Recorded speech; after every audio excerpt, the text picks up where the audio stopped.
Une partie des agriculteurs commence à utiliser de plus en plus le digital. D'ailleurs, avec la digitalisation va aussi la robotisation, donc l'accompagnement en général de l'agriculteur sur ces pratiques. En 10 ans, la taille moyenne d'une exploitation est passée de 50 hectares à 75 hectares, je crois. Donc c'est beaucoup plus de travail pour un homme qui est souvent un petit peu solitaire, d'où l'accompagnement aussi du digital, plus toutes les nouvelles possibilités qu'on peut avoir. Donc on a depuis longtemps des solutions qui permettent à l'agriculteur d'épauler un certain nombre d'opérations, notamment de la déclaration réglementaire, de la préparation du parcours cultural, donc les différentes opérations qu'on va enchaîner dans l'année, donc de les optimiser, d'optimiser un certain nombre de pratiques. Le mobile rajoute en fait le quotidien, une valeur quotidienne et vraiment un épaulement en continu, en temps réel du métier. Donc là, c'est de la saisie d'opération sur le terrain. Éventuellement, il peut y avoir de plus en plus de l'échange aussi sur le terrain. L'agriculteur est seul, mais il peut se connecter à des experts, ça c'est important.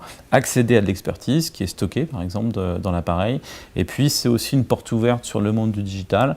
Donc, c'est aussi via le mobile que arrive la notification d'un piège connecté, une alerte d'une station météo, ce qui se passe dans un pressoir connecté quand on est dans les vignes. Donc il y a des instants clés comme ça et c'est un vrai épaulement au quotidien. L'agriculteur, il est, comme beaucoup de métiers de terrain, on va dire très pragmatique, hein, et d'ailleurs on l'est un peu tous, hein, on charge une nappe, puis si au bout de 2 jours on n'a pas compris comment elle marchait, on l'oublie très très vite. Donc là on est dans un process métier sur lequel si on sort son appareil, ce qui est déjà, on va dire, un acte, il faut le faire, on va y trouver un intérêt tout de suite, on va l'avoir tout de suite. Donc il faut qu'il y ait une forme d'intuitivité et une intuitivité de la valeur aussi que propose et de la valeur opérationnelle. Donc le facteur clé de l'adoption, bon, c'est comme partout, c'est l'ergonomie, que ce soit intuitif, etc.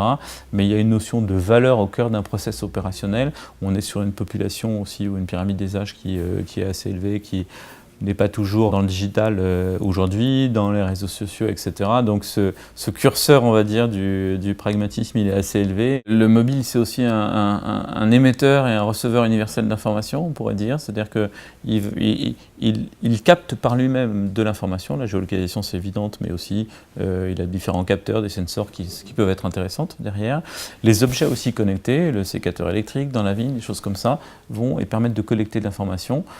Beaucoup d'informations, ce n'était pas du tout le cas avant, qui permettent de caractériser un peu mieux les pratiques, d'enregistrer un peu mieux les pratiques, donc de les analyser, de les croiser avec d'autres informations, de météo, d'images satellitaires, etc. Donc dans ce big data agricole, et de donner ensuite de l'aide, du conseil, du soutien encore plus opérationnel. Donc le mobile, c'est aussi la porte ouverte, d'une certaine façon, vers ce monde du big data et de l'analytique.